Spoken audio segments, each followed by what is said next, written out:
মধ্যপ্রাচ্যে উত্তেজনা চরমে। ইরান ও ইসরায়েলের মধ্যে চলমান প্রাণঘাতী সংঘাত চতুর্থ দিনে পৌঁছেছে। রাতভর দুই দেশ একে অপরের দিকে ক্ষেপণাস্ত্র ছুড়েছে। এতে দুই দেশেরই বেসামরিক প্রাণহানি বাড়ছে। ডেস্ক রিপোর্টে বিস্তারিত। সোমবার ভোরে ইসরায়েলের হাইফা শহরের একটি তেল পরিশোধনাগারে আঘাত হানে ইরান। লাইভ ফুটেজে দেখা যায় আকাশে একাধিক ক্ষেপণাস্ত্রের ঝলক ও বিকট বিস্ফোরণ। ইরানের স্বাস্থ্য মন্ত্রণালয়ের তথ্য অনুযায়ী গত 4 দিনে ইসরায়েলি হামলায় নিহত হয়েছে অন্তত 224 জন। তাদের মধ্যে 90% বেসামরিক নাগরিক।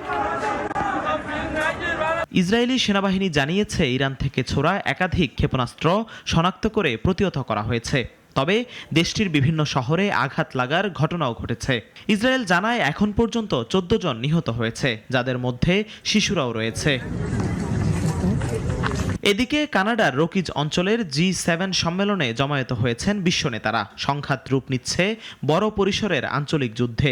এমন শঙ্কা থেকেই এই ইস্যু সম্মেলনের শীর্ষ অগ্রাধিকার। জার্মান চ্যান্সেলর ফ্রিডরিখ মার্চ বলেন, সংঘাত যেন আরও না বাড়ে সেটা নিশ্চিত করা হবে। মার্কিন প্রেসিডেন্ট ডোনাল্ড ট্রাম্প বলেন, আমি আশা করি একটা চুক্তি হবে, তবে অনেক সময় লড়াই করেই বিষয় মীমাংসা করতে হয়।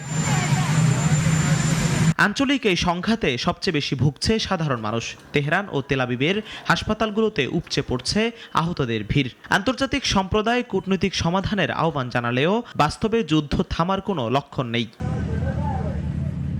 ইরান ইসরায়েল সংঘাতের ভয়াবহতা প্রতিদিনই বাড়ছে। আন্তর্জাতিক মহল এই অবস্থাকে মধ্যপ্রাচ্যের জন্য বড় বিপর্যয় হিসেবে দেখছে। জিহাদুল ইসলাম, নাগরিক।